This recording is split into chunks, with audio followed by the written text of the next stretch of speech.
আল্লাহকে পাওয়া যাবে কেন? আল্লাহকে ডাকতো সহি, যেখানে যেমন ভাবে থাকবি ডেকে দেখ।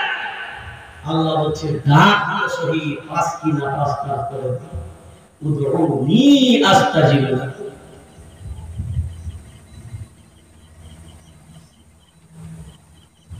এবার মুসলমান মনে মনে ভাবছে অনেকে, এত বড় বড় কথা এতক্ষণ ধরে বলে দিলে, রাজ্যের মুখ্যমন্ত্রী বলল কোরআন শেষ হয়ে যাবে, বাইবেল শেষ হয়ে যাবে, আমার উন্নয়ন শেষ হবে না, এই কথা বললে না।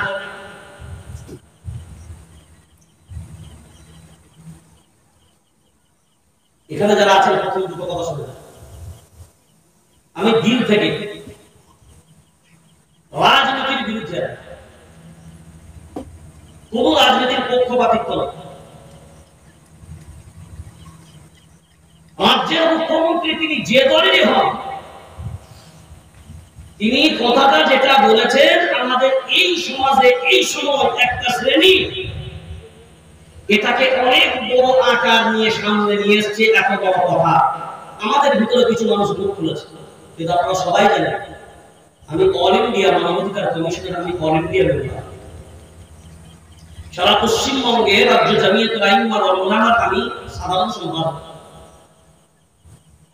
আমরা শুধু এই স্টেজের লোক না, আমরা রাস্তার লোক, আমরা মাঠে ময়দানের লোক, আমরা লড়াই করার লোক। উনি বক্তব্যটা দিয়েছেন কোরআন বাইবেল শেষ হয়ে যাবে, আমার উন্নয়ন শেষ হবে না। নিজের উন্নয়নকে বোঝাতে গিয়ে এই শব্দগুলো ব্যবহার করেছে, শেষ হয়ে যাবে না ধ্বংস হয়ে যাবে। কি বলেছে সবাই বলে? শেষ হয়ে যাবে। কি হয়ে যাবে? কথা কি হয়ে যাবে? শেষ হয়ে যাবে। আপনাদের এখানে মসজিদে তারাবি হয়, সবাই বলে তারাবি হয় তো? কোনো না কোনোদিন খতম হয়, সবাই বলে। আচ্ছা, যেদিনকে খতম হয় সেই দিনকে মুসলিম কি বলে? আজকে আমাদের কোরআন খতম শেষ হবে বলে, কথা বলে না? শেষ হবে বলেন, শেষ হবে বলে না? বলেন। বাড়িতে অনেক সময় কোরআন পড়া হয়, কোরআন বলে কোরআন পড়া হয়। এখন বলে কোরআন পড়তে পড়তে কোরআন শেষ হবে না থাকবে? জোরে বলে শেষ হবে না?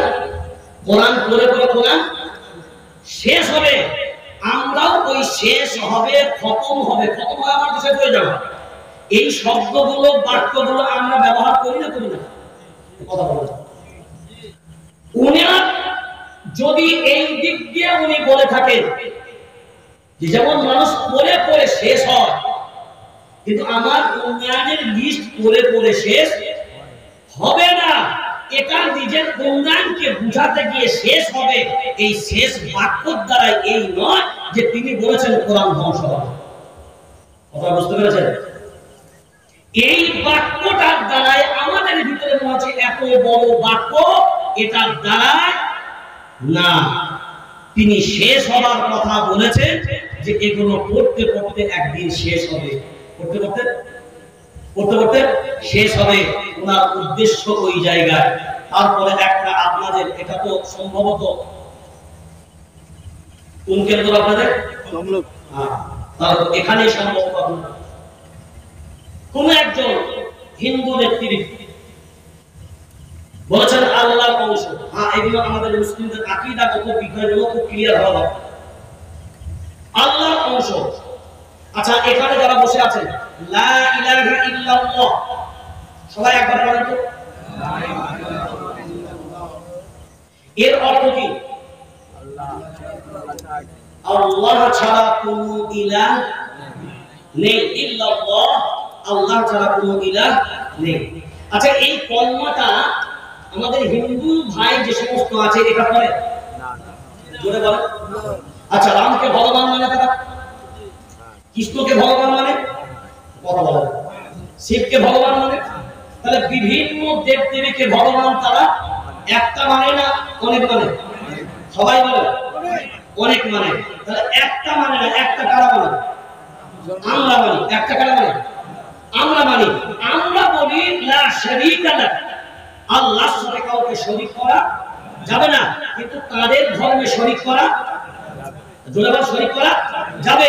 তাদের ধর্মে যদি শরীক করা যাবে, সেই সমস্ত হিন্দু ভাইদের মুখ দিয়ে যদি এ কথা বেরোয়, আল্লাহর অংশীদার যদি তারা কাউকে বানায়, এটা আমাদের বিরোধ করার জায়গা নয়। কারণ তাদের আকীদায় 33 কোটি দেবদেবী আছে। তারা রামও বলে রহিমও, কথা খুব ক্লিয়ার ভাবে বলবে, রামও বলে রহিমও বলে, কিন্তু আমরা বলি রাম আলাদা রহিম আলাদা। রহিম হলেন আল্লাহ, রাম হলো অন্যজন। কিন্তু তাদের কাছে এখন বলে এই কথাটা যারা বলছে রাম ও রহিম, ওটা তাদের বিশ্বাস, কিন্তু আমাদের আকীদা হলো আল্লাহ একজন। তাহলে বলেছে যারা মুসলমান নয় তারা, তো তারা শরীক করার পক্ষেই তো তাদের, তো সেই জন্য তারা যদি শিরকের কথা বলে এটা আমাদের মাথা ব্যথার কারণ। কথা বুঝাতে পারলাম? আমাদের মাথা ব্যথার কারণ নয়, বলছো এইগুলোকে আমাদের ভিতরে রেখে দিয়ে, আমাদের নিজেদের ভিতরে ডিভাইড দিয়ে একটা শত্রু, বড় শত্রু, তারা এর মাঝখান থেকে ফায়দা নিতে বেরিয়ে।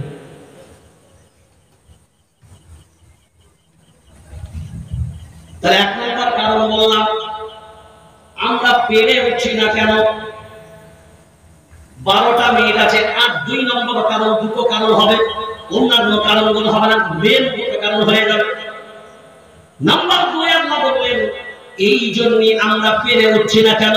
কোরআনুল কারীম সূরার নাম সূরা আনফাল 10 নম্বর পারা 2 নম্বর সাফা 1 নম্বর আয়াত, ওয়া আতিউল্লাহ ওয়া রাসূলাহু ওয়া লা তানাযাউ। এদিকে তাকান, ওয়া আতিউল্লাহ ওয়া রাসূলাহু ওয়া লা তানাযাউ। আল্লাহ বলেন আল্লাহর আনুগত্য করো এবং রাসূলের আনুগত্য করো। প্রথমে কার বললেন? আল্লাহ। তারপরে রাসূলের কথাটা প্রথমে বোঝে কোন জায়গায় কোন কথাটা বলছে, এর গুরুত্বটা ওখানে পাবে যে কোন জায়গায় কথাটা বলছে। একটা মানুষ পাড়া করে একটা কথা বললো আর মসজিদের ভিতরে একটা কথা বললো, দুটো কথা গুরুত্ব আলাদা হবে। কারণ পাড়া করে সে মিথ্যা বলে বেরিয়ে যাবে, আর মসজিদে মিথ্যা বলতে গেলে তাকে 10 বার থাকতে হবে। আল্লাহ কথাটা কোন জায়গায় ওয়ালা তানাযাউ ব্যবহার করছে খুব ভালো। এখানে কয়েকটা শব্দ আছে, একটা হলো ওয়ালা তানাযাউ, একটা হলো ফাতাফশালু, একটা হলো ওয়াতাদহাবা রিহুকুম, আর একটা হলো ওয়াসবির। বাক্যগুলো আলাদা আলাদা করে প্রথমে বোঝো। তাহলে আল্লাহ প্রথমে বলেন আল্লাহর আনুগত্য করো, তারপরে বলেন রাসূলের আনুগত্য করো, তারপরে বলেন ওয়ালা তানাযাউ, তোমরা নিজেদের ভিতরে বিবাদ করো না। কি বললেন? কোরআনের বাংলাটা বলো, ওয়ালা তানাযাউ, তোমরা নিজেদের ভিতরে বিভেদ করো না, দ্বন্দ্ব করো না, বিবাদ করো না। কেন করো না? আল্লাহ জবাব দিচ্ছে, ফাতাফশালু, ফাতাফশালু, সাহস হারিয়ে ফেলবে। তোমরা যদি মাসলাকি দ্বন্দ্বে জড়িয়ে যাও, তুমি ফুরফুরা, তুমি দেওবন্দি, তুমি বেরেলি, তুমি তাবলিগি, আমি সুরাই নিজাম মেনে চলি, আমি সাদ সাহেবকে মেনে চলি, আমি অমুক মারকাজের অনুসারী, আমি অমুক পন্থার অনুসারী। ওয়ালা তানাযাউ, ক্ষুদ্র ক্ষুদ্র জিনিসের বিবাদ করবে না।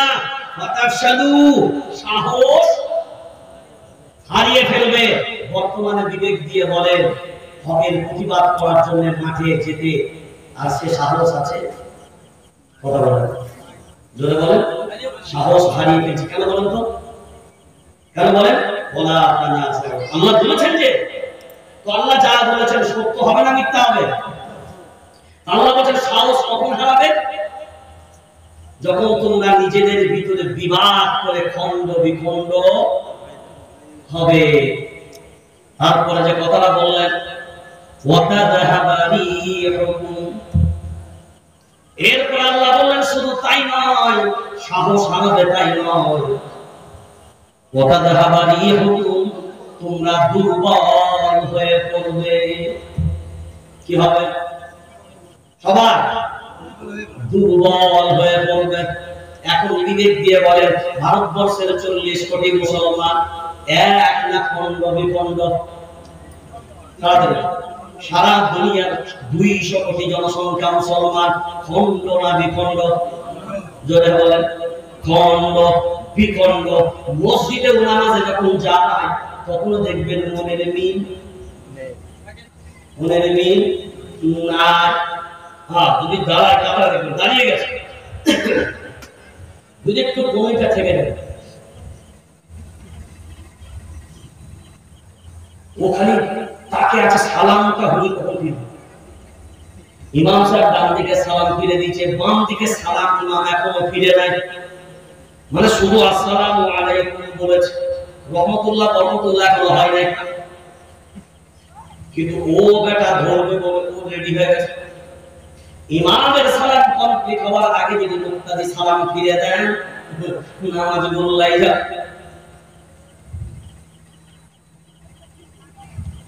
এবার যেমনি সালাম করা শেষ হলো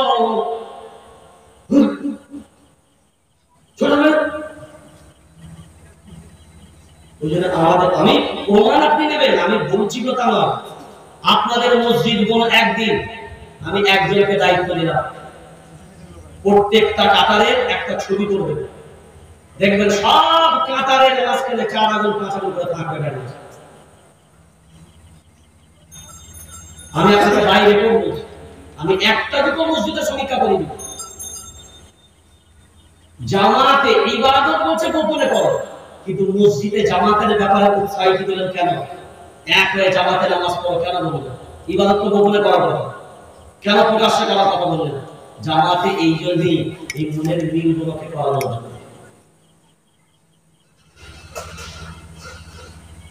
এরপরে শোনেন একটা কথার দাম